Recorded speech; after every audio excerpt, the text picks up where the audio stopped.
welcome to Studio 7 on YouTube West. Today's movie I'd like to talk about is Broken Arrow. It's a 1996 movie starring John Travolta and Christian Slater. It has some interesting people behind it.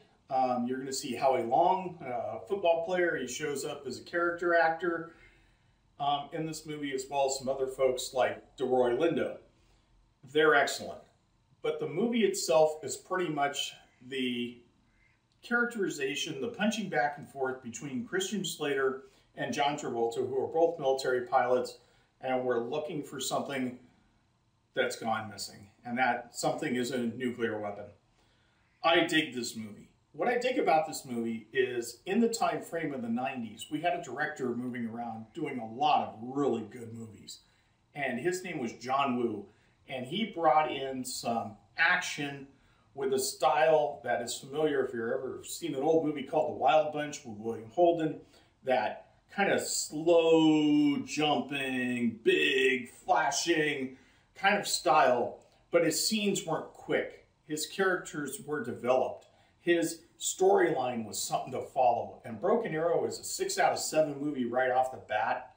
And it's one of those movies that doesn't rely on all those effects to carry it, because when you have actors as good as Christian Slater, and he is really good, and John Travolta, you can give them a series of lines and little lines and quips, and you can keep them moving along. And I'm telling you what, it happens in this movie, in Broken Arrow.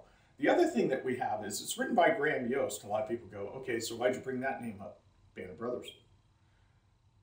A lot of your HBO series that you're watching right now and that we were watching in the early 2000s were all written by Graham Yost.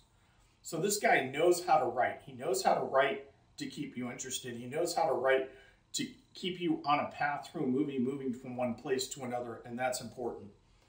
A couple other people in this movie, Frank Whaley. And if you remember Career Opportunities and you remember Jennifer Connelly, you remember Frank Whaley, he's in here. The music's by Hans Zimmer, so you can't go wrong there. You got somebody good going on. And last but not least, you have a very tasty Samantha Mathis for the time. And she's excellent as the girl caught up in the middle of the two guys. And I think when you look at this whole movie all the way around, you're going to agree with me that Broken Arrow is a good time. It's not as great as Point Break is with Gary Busey and Keanu Reeves, which is a 7 out of 7 movie, but it's dang good, and that's what gets it at 6 out of 7 movie. So if you get a chance to see it, turn back the Wayback Clock and go see Broken Arrow 1996. And if you accidentally turn back a little bit too far and it says Broken Arrow with Jimmy Stewart and Jeff Chandler, you can watch that one anyway. It's not so bad.